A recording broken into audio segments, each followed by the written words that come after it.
Hi hello ಎಲ್ರಿಗೂ ನಮಸ್ಕಾರ. ನಾನು ನಿಮ್ಮ ಟೆಕ್ನೋ ಸುದೀಪ್. ಸ್ನೇಹಿತರೆ, ಇವತ್ತಿನ ವಿಷಯ ಏನಪ್ಪ ಅಂದರೆ, ಪಡಿತರ ಚೀಟಿದಾರರೇ ಡಿಸೆಂಬರ್ 31 ತಪ್ಪದೇ ಈ ಕೆಲಸವನ್ನು ಮಾಡಲೇಬೇಕು ಸ್ನೇಹಿತರೆ. ಇಲ್ಲ ಅಂದರೆ ಜನವರಿ ತಿಂಗಳಿಂದ ನಿಮ್ಗೆ ಏನು ರೇಷನ್ ಬರ್ತಾ ಇದೆ ಅದಿನ ಮೇಲೆ ಸಿಗಲ್ಲ.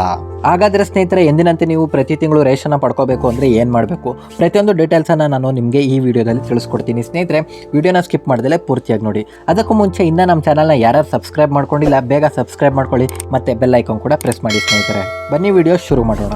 ಹೌದು ಸ್ನೇಹಿತರೆ, ಸ್ವತಃ ಆಹಾರ ಇಲಾಖೆ ಕಡೆಯಿಂದ ಬಂದಿರೋ ಇದೊಂಥರ ಭರ್ಜರಿ ಅಪ್ಡೇಟ್ ಅಂತಲೇ ಹೇಳ್ಬೋದು ಸ್ನೇಹಿತರೆ. ಹಾಗಾದರೆ ಸ್ನೇಹಿತರೆ, ಆಹಾರ ಇಲಾಖೆ ಕಡೆಯಿಂದ ಬಂದಿರೋ ಒಂದು ಬಿಗ್ ಅಪ್ಡೇಟ್ ಏನು ಅಂತ ನೋಡೋದಾದರೆ ಈ KYC ಸ್ನೇಹಿತರೆ.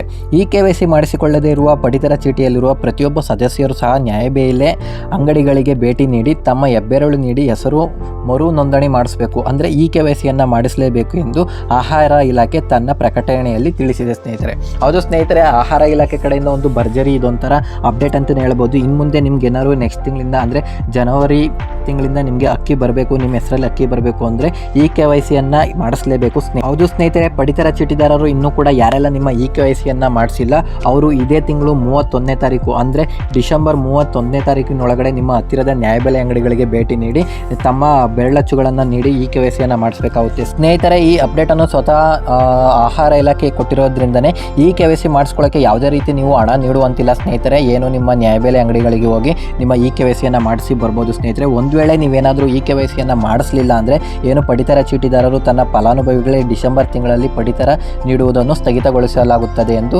ಇಲಾಖೆ ಎಚ್ಚರ ನೀಡಿದೆ ಸ್ನೇಹಿತರೆ. ಯಾರೆಲ್ಲ ಈ KYC ಮಾಡಿಸಲ್ಲ ಅವ್ರಿಗೆ ಡಿಸೆಂಬರ್ ತಿಂಗಳಿಂದನೇ ನಿಮ್ಮ ಏನು ಅಕ್ಕಿ ಬರಬೇಕಾಗಿದೆ ಅದನ್ನು ಸ್ಥಗಿತಗೊಳಿಸ್ತಾರೆ ಸ್ನೇಹಿತರೆ. ಅದು ಜನವರಿ ತಿಂಗಳಿಂದ ನಿಮಗೆ ಅಕ್ಕಿ ಬರಲ್ಲ ಸ್ನೇಹಿತರೆ.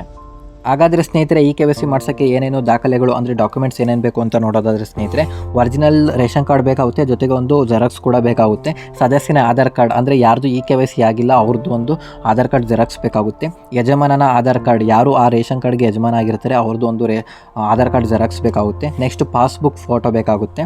ನೆಕ್ಸ್ಟ್ ಬಂದ್ಬಿಟ್ಟು ಕುಟುಂಬ ಯಜಮಾನನ 2 ಫೋಟೋ ಬೇಕಾಗುತ್ತೆ. ಯಾರು ಕುಟುಂಬದ ರೇಷನ್ ಕಾರ್ಡಲ್ಲಿ ಕುಟುಂಬದ ಯಜಮಾನ ಆಗಿರ್ತಾರೆ ಅವ್ರದ್ದು 2 ಫೋಟೋ ಬೇಕಾಗುತ್ತೆ ಸ್ನೇಹಿತರೆ. ಹೌದು ಸ್ನೇಹಿತರೆ, ಇನ್ನೂ ಕೂಡ ಯಾರು ನಿಮ್ಮ ರೇಷನ್ ಕಾರ್ಡ್ಗೆ ಈ KYC ಮಾಡಿಸಿಲ್ಲ ಅವರು ಆದಷ್ಟು ಬೇಗ ಮಾಡಿಸಿ ಅಂತ ಹೇಳ್ತೀನಿ ಸ್ನೇಹಿತರೆ. ಜೊತೆಗೆ ಈ KYC ಮಾಡಿಸಿದೆಯೋ ಇಲ್ವೋ ಚೆಕ್ ಮಾಡ್ಕೊಳ್ಳೋದು ಹೇಗೆ ಅಂತ ನೋಡೋದಾದರೆ ಸ್ನೇಹಿತರೆ, ಆ ವಿಡಿಯೋನ ಕಂಪ್ಲೀಟಾಗಿ ನಾನು ನೆಕ್ಸ್ಟ್ ವಿಡಿಯೋದಲ್ಲಿ ನಿಮಗೆ ತಿಳಿಸ್ಕೊಡ್ತೀನಿ. ಆ ವಿಡಿಯೋನ ಚೆಕ್ ಮಾಡ್ಕೊಳ್ಳಿ ಸ್ನೇಹಿತರೆ. ಸ್ವತಃ ನೀವೇ ನಿಮ್ಮ ಮೊಬೈಲ್ನಲ್ಲಿ ಯಾವ ರೀತಿ ನಿಮ್ಮ ಈ KYC ಆಗಿದೆಯಾ ಇಲ್ವಾ ಅಥವಾ ಎಷ್ಟು ಜನದ್ದು ಆಗಬೇಕು ಎಷ್ಟು ಜನದ್ದು ಆಗಿಲ್ಲ ಅನ್ನೋದ್ರ ಬಗ್ಗೆ ಕಂಪ್ಲೀಟಾಗಿ ನಾನು ನಿಮಗೆ ಒಂದು ವಿಡಿಯೋ ಮಾಡಿ ಕೊಡ್ತೀನಿ ಸ್ನೇಹಿತರೆ. ಅಲ್ಲಿವರೆಗೂ ಇನ್ನೂ ಕೂಡ ಯಾರು ಈ KYC ಮಾಡಿಸಿಲ್ಲ, ಈ KYC ಬಗ್ಗೆ ಯಾರಿಗೆ ವಿಷಯವನ್ನು ತಲುಪಿಲ್ಲ ಅಂಥವ್ರಿಗೆ ಈ ವಿಡಿಯೋನ ಶೇರ್ ಮಾಡಿ ಸ್ನೇಹಿತರೆ. ತುಂಬ ಉಪಯುಕ್ತವಾಗುತ್ತೆ ಅವ್ರಿಗೆ.